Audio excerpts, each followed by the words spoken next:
and understand the preferential voting system. So, you've always wanted to know how someone gets elected to the House of Representatives. Well, in the next few minutes, all will be revealed. Let's say we have 4 candidates in your electorate. Your favourite is Maria, who gets your number 1 vote. You also have to give the other candidates a number in the order you prefer them, because you have to number all the boxes on the ballot paper for your vote to count. Let's say there were 62,000 votes cast in your electorate. If 2,000 of those weren't completed properly, they're called informal votes by the way, then that leaves 60,000 formal votes to be counted by the Australian Electoral Commission. Now let's look at how the vote went.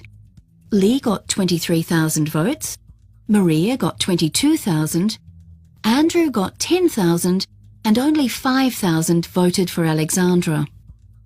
Lee got the most votes, and in some countries that means he would be elected. But in Australia, a candidate needs to get more than half of the total formal vote. So with 60,000 votes, the successful candidate must get more than 30,000 votes. This is called an absolute majority. As you can see, no one has more than 30,000 votes. So what happens now? Because Alexandra got the least votes, she is excluded. There she goes. But Alexandra's votes aren't wasted. If you voted for Alexandra and put Lee second, your vote now goes to Lee.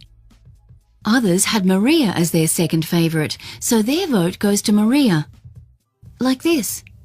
And others had Andrew as their number 2, so their vote goes to Andrew. You get the idea, right? It goes on until all Alexandra's votes are distributed to other candidates. And now, do we have a successful candidate? Let's see. No, not yet. Still, no one has more than half the vote. So the same process is continued. Whoever has the least votes is excluded. See you later, Andrew. Andrew's votes are now distributed.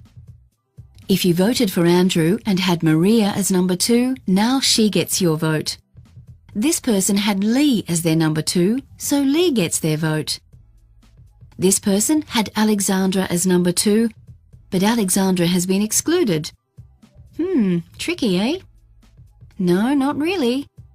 The Australian Electoral Commission will look at the number 3 choice, which is Maria, so she gets the vote. Easy. This goes on until all 12,500 of Andrew's votes are distributed. Now back to the race. Has someone now got more than half the vote? Drumroll, please. Well done, Maria. With 30,100 votes, you are elected to the House of Representatives. In a real election, this process can sometimes take a little longer because the Australian Electoral Commission has to wait to count the votes that come through the post. And, to be sure there are no mistakes, all votes have to be counted twice.